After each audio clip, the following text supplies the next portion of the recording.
तर आजचा विषय पुरणपोळी.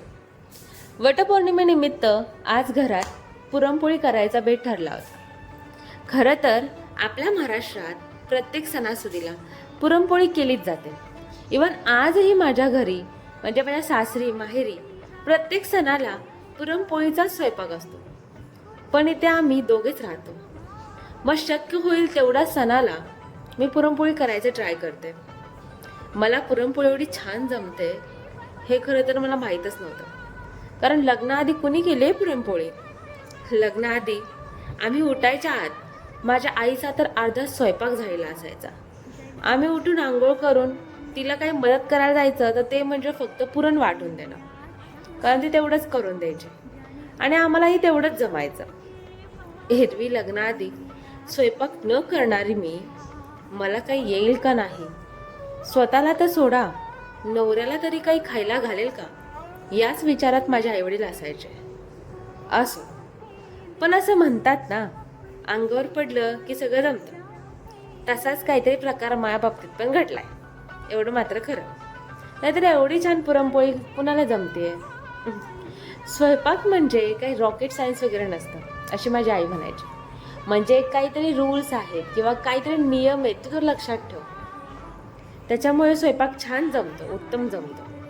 थोडक्यात सांगायचं गेलं तर पुरणपोळी करताना पण असेच काही रूल्स आहेत. जसं की डाळ चांगली शिजवून घेणे, कारण डाळ शिजली तरच त्याच्यावरती पुरण तुमचं छान बनतं, भगरं किंवा जाडसर असं बनत नाही. दुसरं म्हणजे गूळ योग्य प्रमाणात हवा, त्याच्यावरून घट्ट की पातळ हे निश्चित होतं. जर का गूळ जास्त झाला तर पुरण पातळ होतं आणि त्यावर आपण काय करतो की ते पुरण जास्त आठवलं की ते स्टिकीपणा म्हणजे चिकटपणा त्या पुरणाला येऊन जातो. म्हणून गूळ हा योग्य प्रमाणात हवा. आणि सगळ्यात महत्त्वाचं म्हणजे तुमची पुरणाची कन्सिस्टन्सी आणि कणकेची कन्सिस्टन्सी सेम हवी, तरच पोळ्या छान फुगतात आणि मऊही बनतात.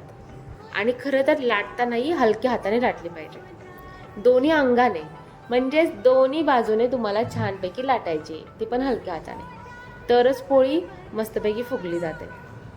आता तुम्ही म्हणाल की हे तुला कसं माहिती, तुला तर काही येत नाही, तुला कोणी सांगितलंय? अहो, किचनमध्ये मी लुडबुड केल्याचा हा फायदा आहे. म्हणजेच हे सगळे बोल माझे नाहीत तर माझ्या आईचे आहेत. मी ते फक्त लक्षात ठेवले, बाकी काही नाही. पण लक्षात ठेवल्याचा फायदा असा झालाय की माझ्या पुरणपोळ्या मात्र खूप मस्त झाल्या. आणि पुरणपोळी फुगली की होणारा आनंद मात्र खूप वेगळाच असतो, नाही? पुरणपोळी टम फुगली की त्याच्यावर मस्तपैकी तुपाची धार सोडायची आणि ती गरम गरम पुरणपोळी, आहा हा, खायला खरंच खूप मजा येते, नाही? असो, तर माझ्या अशा प्रकारे पुरणपोळ्या झालेल्या आहेत बनवून. मला छोटासा प्रसंग शेअर करावा. व्हिडिओ पाहिल्याबद्दल धन्यवाद. चला भेटूयात तर पुढच्या व्हिडिओमध्ये. चलो बाय बाय, टेक केअर.